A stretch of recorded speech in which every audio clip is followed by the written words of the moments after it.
Segundo de Samuel 4:6. Segundo de Samuel 4.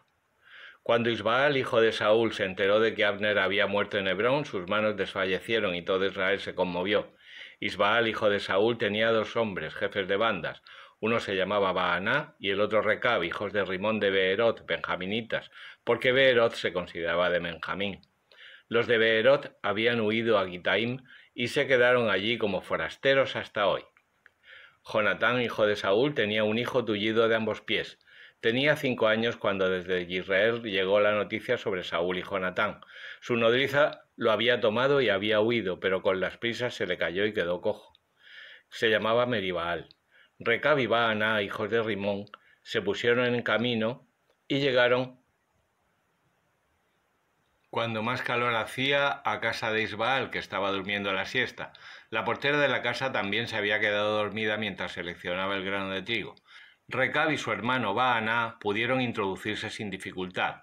Entraron en la casa cuando Isbaal estaba acostado en el lecho de su dormitorio, se lanzaron contra él y lo mataron. Luego le cortaron la cabeza y se la llevaron consigo caminando toda la noche por la ruta de la Arabá. Llevaron la cabeza de Isbaal a David a Hebrón y le dijeron al rey: «Esta es la cabeza de Isbaal, hijo de Saúl, tu enemigo, que intentaba matarte. Hoy el Señor ha concedido a mi señor el rey la venganza sobre Saúl y su descendencia». Pero David respondió a Recab y a su hermano Baaná, hijos de Rimón el de Beerot: «Por la vida del Señor, que me ha librado de todo peligro, si al que pensaba traerme una buena noticia anunciándome ha muerto Saúl, lo mandé apresar y darle muerte en Siquelag en lugar de recompensarle, cuánto más ahora que unos hombres malvados han asesinado en su casa y en su lecho a un hombre cabal. ¿No os voy a pedir cuentas de su sangre y no voy a eliminaros de la tierra?». Y mandó David a sus asistentes que los mataran. Luego les cortaron las manos y los pies y los colgaron junto a la alberca de Hebrón. Después tomaron la cabeza de Isbaal y la enterraron en el sepulcro de Abner en Hebrón. Segundo de Samuel 5. Todas las tribus de Israel vinieron junto a David a Hebrón y le dijeron: «Aquí nos tienes, hueso tuyo y carne tuya somos». Ya desde hace tiempo, cuando Saúl era nuestro rey, tú guiabas las entradas y salidas de Israel, pues el Señor te había dicho: «Tú apacentarás a mi pueblo Israel, tú serás príncipe sobre Israel». Vinieron también todos los ancianos de Israel junto a David a Hebrón, y el rey David hizo con ellos un pacto en Hebrón ante el Señor. Luego ungieron a David como rey de Israel. David tenía 30 años cuando comenzó a reinar y reinó 40 años. En Hebrón reinó 7 años y 6 meses sobre Judá, y en Jerusalén reinó 33 años sobre Israel y Judá. El rey con todos sus hombres se encaminaron a Jerusalén contra los jebuseos que habitaban esa región, pero estos dijeron a David: «No entrarás aquí, pues los ciegos y los cojos son suficientes para rechazarte». Con estas palabras querían decir que David no entraría, pero David conquistó la fortaleza de Sión, que es la ciudad de David. Había dicho David aquel día: «Todo el que quiera matar al jebuseo, que pase por el canal». Los cojos y los ciegos son enemigos irreconciliables de David, por eso está dicho: «Ni cojos ni ciegos entrarán en el santuario». David se aposentó en la fortaleza y le puso el nombre de ciudad de David. Construyó una muralla alrededor, desde el Miló hacia el interior. David iba creciendo en poder y el Señor Dios de los ejércitos estaba con él. Hiram, rey de Tiro, envió mensajeros a David y le mandó también madera de cedro, carpinteros y constructores para edificar una casa para David. David reconoció que el Señor le había confirmado como rey sobre Israel y que había engrandecido su reino por razón de su pueblo Israel. David tomó más concubinas y esposas en Jerusalén después que llegó de Hebrón, y le nacieron más hijos e hijas. Estos son los nombres de los hijos que le nacieron a David en Jerusalén: Samúa, Sobab, Natán y Salomón, Yibjar, Elisúa, Nefeg y Yafía, Elisamá, Eliadá y Elifelet. Cuando los filisteos oyeron que habían ungido a David como rey sobre Israel, subieron todos a atacarlo. Al enterarse David, bajó a la fortaleza. Los filisteos llegaron y se desplegaron por el valle de Refaim. David entonces consultó al Señor: «¿Debo subir contra los filisteos? ¿Los vas a entregar en mis manos?». El Señor respondió a David: «Sube, que he decidido entregar en tus manos a los filisteos». Llegó David a Baal Perasim, los derrotó y dijo: «El Señor ha dividido ante mí a mis enemigos como se dividen las aguas». Por eso a ese lugar se le llama Baal Perasim. Los filisteos abandonaron allí sus ídolos y David y los suyos se los llevaron consigo. En otra ocasión, los filisteos salieron y se desplegaron por el valle de Refidim. David consultó al Señor, que le dijo: «No subas de frente, mejor da un rodeo por detrás y cae sobre ellos desde las moreras. Cuando oigas rumor de pasos entre las copas de las moreras, ataca, porque el Señor vendrá delante de ti para derrotar al ejército de los filisteos». David hizo lo que le había mandado el Señor y derrotó a los filisteos desde Gabaón hasta la entrada de Gezer. Segundo de Samuel 6. David reunió de nuevo a lo más selecto de Israel, 30.000 hombres. Se levantó y se dirigió con todo su ejército hacia Baalá de Judá para traer desde allí el arca de Dios, que llevaba sobre sí el nombre del Señor de los ejércitos, que se sienta sobre los querubines.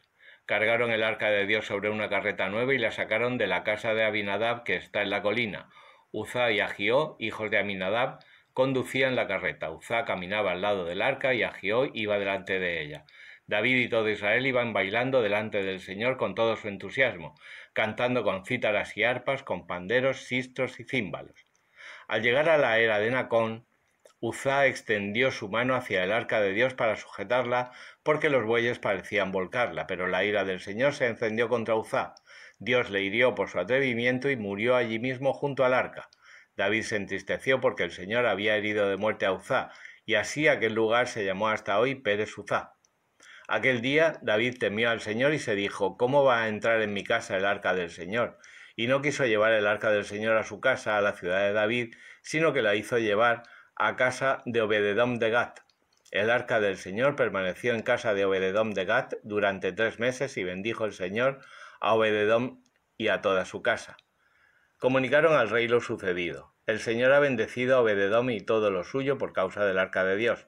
Fue entonces David y trasladó con alegría el arca de Dios desde la casa de Obededom hasta la ciudad de David. Cuando los que llevaban el arca del Señor avanzaban 6 pasos, se ofrecía en sacrificio un buey y un carnero cebado.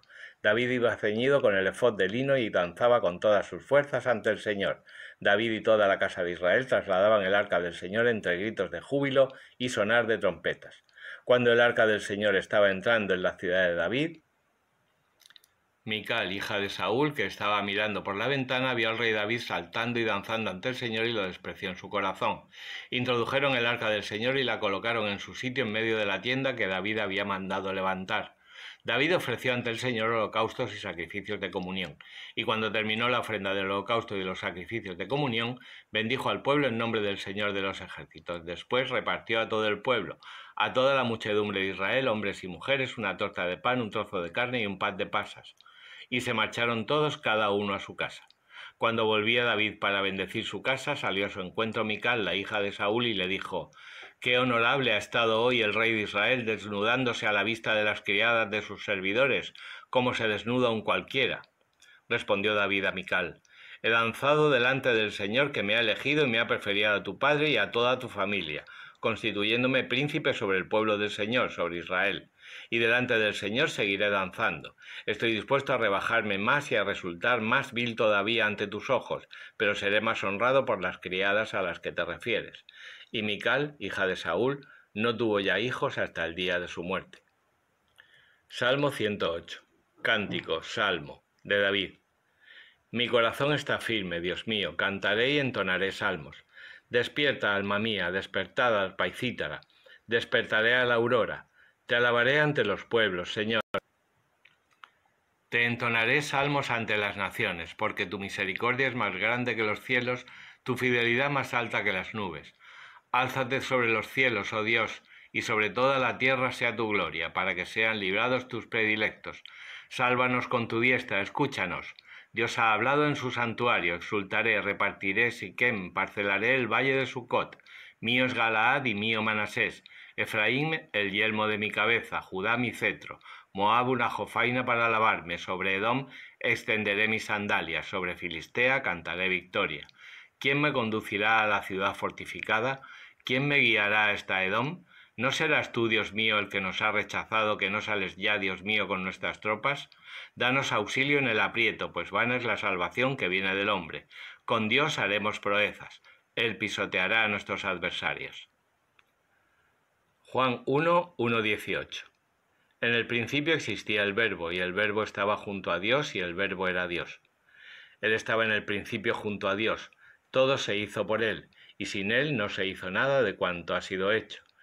En él estaba la vida, y la vida era la luz de los hombres. Y la luz brilla en las tinieblas, y las tinieblas no la recibieron. Hubo un hombre enviado por Dios que se llamaba Juan. Este vino como testigo para dar testimonio de la luz, para que por él todos creyeran. No era él la luz, sino el que debía dar testimonio de la luz. El Verbo era la luz verdadera que ilumina a todo hombre que viene a este mundo. En el mundo estaba y el mundo se hizo por él, y el mundo no le conoció. Vino a los suyos, y los suyos no le recibieron. Pero a cuantos le recibieron les dio la potestad de ser hijos de Dios, a los que creen en su nombre, que no han nacido de la sangre, ni de la voluntad de la carne, ni del querer del hombre, sino de Dios. Y el Verbo se hizo carne y habitó entre nosotros. Y hemos visto su gloria, gloria como de unigénito del Padre, lleno de gracia y de verdad.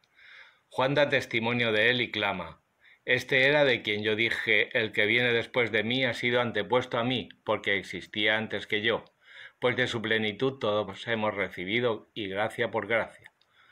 Porque la ley fue dada por Moisés, la gracia y la verdad vinieron por Jesucristo.